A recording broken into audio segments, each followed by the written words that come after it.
본 방송은 성남문화재단 마을미디어 지원사업으로 제작되었습니다.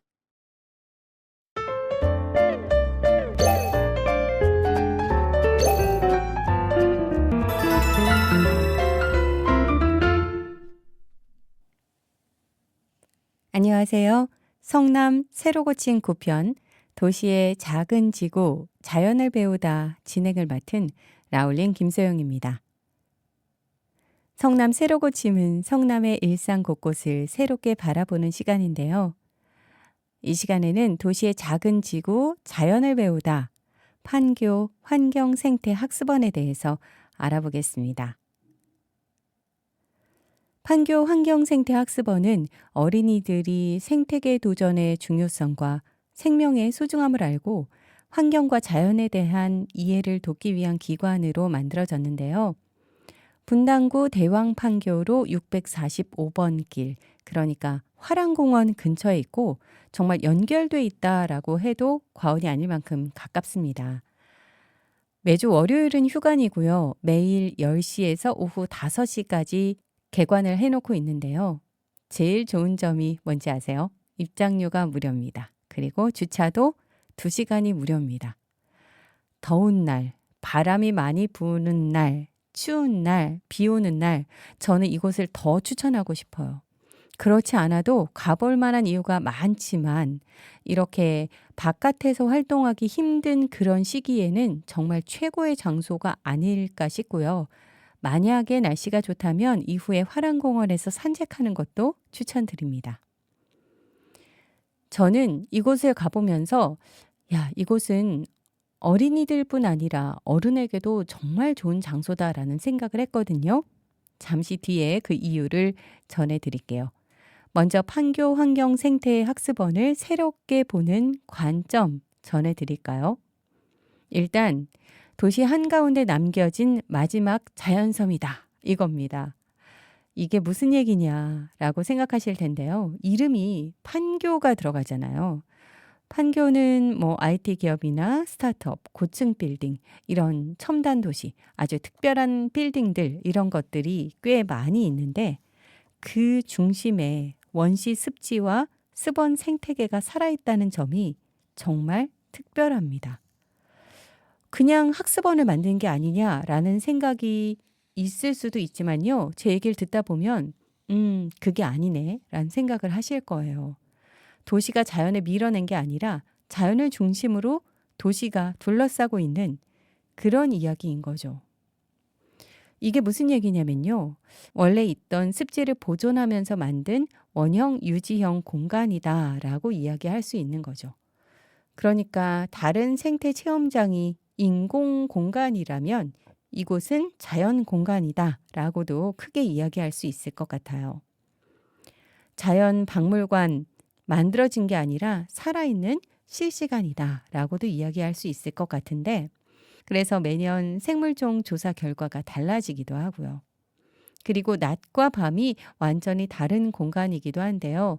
낮에는 가족 단위의 체험이라든가 연인들의 데이트 코스라든가 이런 아이들의 웃음소리가 있었다면 밤이 되면 야생동물들의 세상으로 전환이 됩니다. 실제로 맹꽁이, 수달, 삭, 반딧불이의 발견 기록이 남아 있습니다. 일부는 야간 생태 조사 프로그램도 운영이 된 적이 있어요. 그리고 이곳은 학교입니다. 학습원이니까 학교는 학교지 이렇게 생각할 수 있을 것 같은데 선생님이 없는 학교다. 저는 이렇게 이야기하고 싶어요. 학습원이라는 이름이지만 사실 교과서보다 현장에서 더 알게 되는 것들이 많거든요. 자율적인 학습으로. 흙을 만지고 물을 관찰하고 직접 기록하면서 스스로 질문하게 되는 교육 방식. 진짜 우리가 앞으로 지향해야 할 그런 방식이 아닐까 싶은데요. 미래의 교육은 이런 곳에서 시작된다. 이런 관점으로 볼 수 있습니다. 물론 완전히 자율학습만 있는 건 아니고요. 강사가 진행하는 프로그램도 있는데요. 생태 환경 교육 프로그램, 10명 이상의 단체를 대상으로 한 각 마을별 해설, 여기 마을이 나눠져 있거든요. 3개 마을로. 그래서 마을별로 해설해 주고 자유관람 60분 프로그램 또는 안녕 숲속 친구들이라는 제목으로 70분간 전시실과 화랑공원에서 생물의 서식 환경을 관찰하는 프로그램을 같이 진행할 수도 있습니다. 하지만 혼자 와서 또는 부모님과도 좋은 자율적 학습이 될 것 같아요. 이곳은 아까 이야기 드렸지만 판교 신도시 개발 당시 원래는 개발로 인해서 사라질 뻔한 습지였는데요. 그런데 주민들과 환경단체 그리고 지자체가 힘을 모아서 지켜낸 곳입니다. 어떻게 보면은 그 결과로 조성이 됐으니까 이 과정 자체가 하나의 드라마 같은 느낌 아닐까요? 또 IT 도시 판교와는 정반대의 대비 효과를 가지고 있는데 아까 말씀드렸듯이 판교 테크노밸리 안에서 이런 개구리나 갈대, 습지, 새소리 같은 생태 학습 두세 개가 도보 10분 안에 있는 것이 전 세계적으로도 매우 독특한 일이라고 해요. 미래 기술과 오래된 생명의 공존이라고도 할 수 있는 거죠. 특히 제가 옥상 정원에 올라갔을 때도 다양한 새소리와 함께 제가 올라갔더니 숨어있던 새들이 놀라서 막 도망가더라고요. 그걸 보면서 '와 진짜 생태학습원 맞구나.' 이런 생각을 했거든요. 사람보다 생명을 우선하는 공간으로 설계가 됐는데 산책로도 인간의 편의보다 생태 보호를 먼저 고려하고 배치가 됐습니다. 동선이나 데크 설치, 보호 울타리 등 사람 접근은 최소화하고 거기에 생태 우선으로 설계가 된 거죠. 그래서 풀을 예쁘게 깎지 않고 자연스럽게 자라도록 내버려 두고 있고 식재도 인공 조성보다는 자연 자생종이 우선입니다. 사실 우리가 보기 좋은 곳을 먼저 찾게 되잖아요. 하지만 보기 좋은 것보다는 살아있음을 선택한 공간이다라는 생각이 들었어요. 제가 초반에 아이들한테도 좋지만 어른들이 오면 더 좋아할 만한 공간이다라는 이야기를 드렸는데요. 그 얘기도 조금 해보려고 합니다. 일단 인간이 자연을 만든 게 아니라 자연 덕분에 이 도시가 살아남는다 이런 표현이 맞는 것 같은데요. 습지 때문에 판교가 홍수에서 살아남는다. 이렇게 이야기할 수도 있는 거죠. 여기는 습지가 있으니까요. 천연 홍수 조절기로 빗물을 저장하고 천천히 배출하니까 실제로 판교는 무분별 개발 시에 홍수 위험이 상당히 컸다고 하는데요. 그런데 이렇게 습지가 남음으로써 홍수에서 살아남는다. 자연 덕분에 도시가 살아남는다.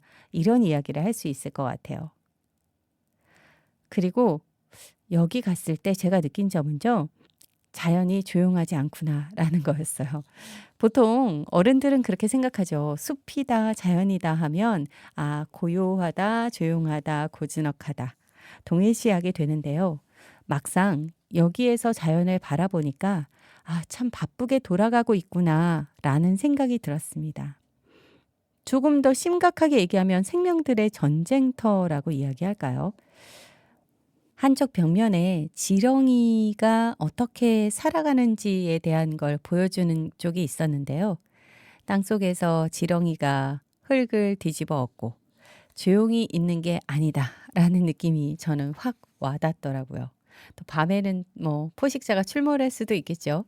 이렇게 평화로운 자연이라는 이미지가 깨지고 살아있는 생태 시스템이 보이기 시작합니다. 또한 요새 어른들은 그 얘기 많이 하잖아요. "아유 자연이 사라졌어." 이런 이야기 많이 하는데 어떻게 보면 사라져가는 게 동물, 자연이 아니라 우리가 관찰하는 능력이 아닐까 이런 생각이 들었거든요. 어른이 여기 가면 느끼게 되는 것들 중에 하나가 이게 아닐까 싶습니다.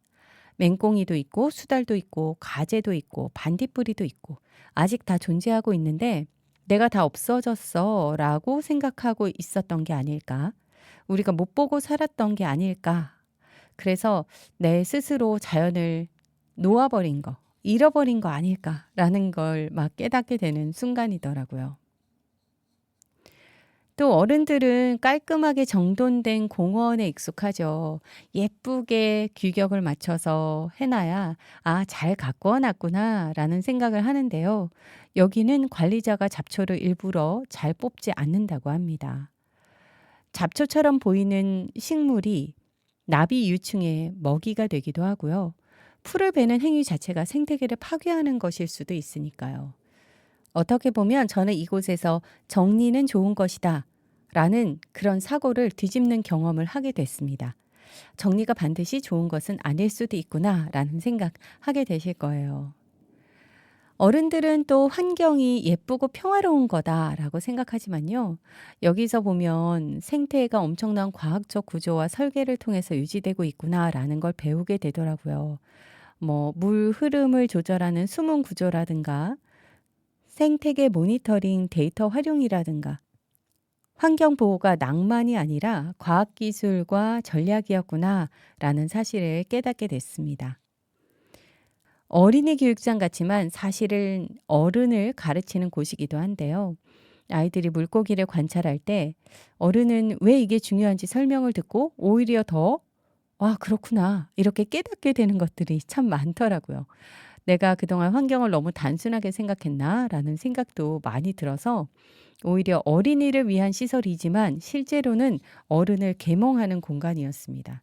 저는 그래서 이곳에 어른들끼리 가도 정말 좋을 것 같다는 생각을 많이 했어요. 아이들이 조금 어려워할 것 같은 그런 부분에 있어서도 어른은 다시 읽어보고 다시 한번 생각하게 되는 그런 계기가 되지 않을까 싶기도 했거든요. 자, 이곳을 새로운 관점으로 바라보고 있는데요. 설명도 좀 드려야 되겠죠. 일단 판교 환경생태학습원은 입구부터 너무 잘 꾸며놔서 동화 속 또 자연 속으로 들어가는 것 같은 느낌이 들었는데요.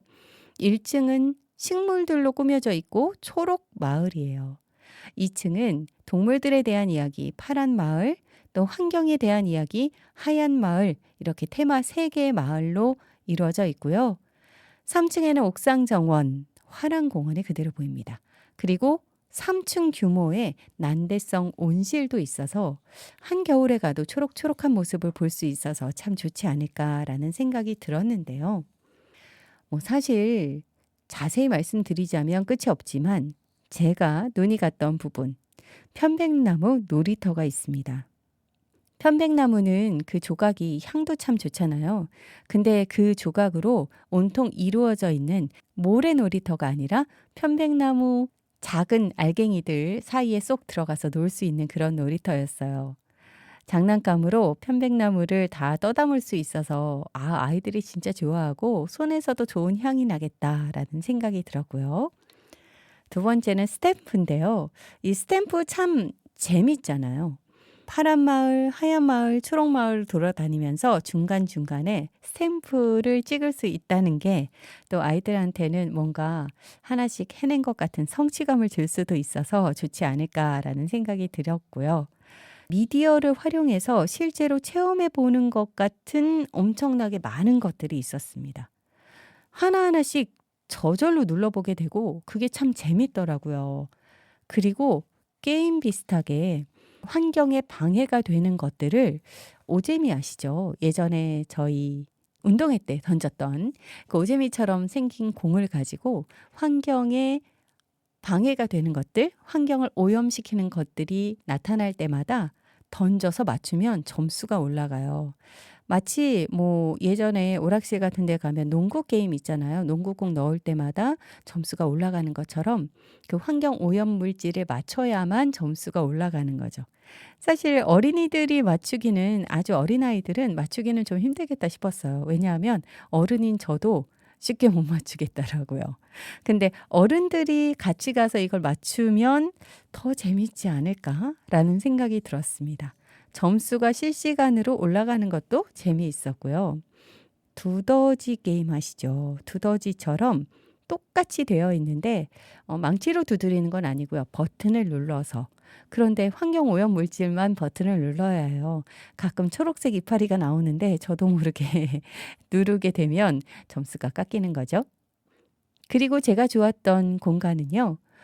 식물 앞화처럼 되어 있는 공간이었는데요. 특히 성남에 나는 그런 식물들을 모두 다 채취를 해 가지고 표본처럼 앞화처럼 놓여 있어서 '이 식물의 이름이 뭐였지?' 이렇게 생각해 보는 재미가 있더라고요. 굉장히 환하게 되어 있어서 그 공간을 돌아다니면서 동그랗게 된 공간이었는데 서로서로 이름을 맞춰 보고 '내가 식물을 더 많이 아는구나.' 이런 이야기를 해 봐도 '어른끼리 참 재밌겠구나.'라는 생각이 들었고요. 그리고 옥상 정원 아까 잠깐 말씀드렸죠.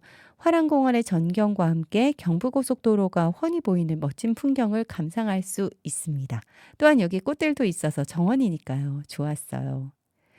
성남의 보호수나 성남의 동물, 식물들에 대해서 알게 되면서 '성남을 조금 더 사랑하게 된다.' 이런 장점도 있는 것 같아요. 또한 온실정원, 난대성 온실정원은 큰 규모는 아니었지만 3층 높이 정도로 이런 온실이 꾸며져 있는 것도 좋고 온실 바깥으로 야외 정원과도 연결이 되는 면도 참 특이했습니다. 제가 좋았던 점은 불이 났을 때 대처 요령이 써 있다는 거였는데요.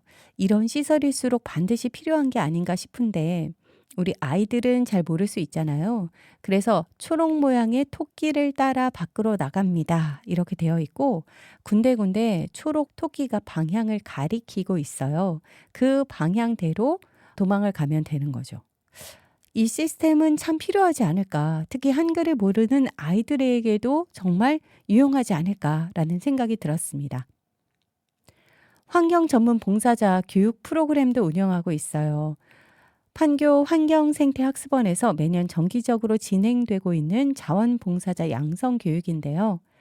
교육 진행 1개월 전부터 공지사항을 통해서 이메일로 신청을 받는다고 하니까 환경 쪽으로 나는 봉사를 하고 싶다 하는 분들 관심 있게 홈페이지 지켜보셨다가 신청하시면 될 것 같습니다. 성남 새로고침 9편 도시의 작은 지구 자연을 배우다 판교 환경 생태 학습원에 대해서 전해드렸습니다. 어떻게 좀 새로운 시각으로 보게 되셨나요? 마지막 시편은 역사를 품은 성곽, 하늘 아래 요새 남한산성에 대해 전해드립니다. 지금까지 라울림 김소영이었습니다. 함께 해주셔서 감사합니다.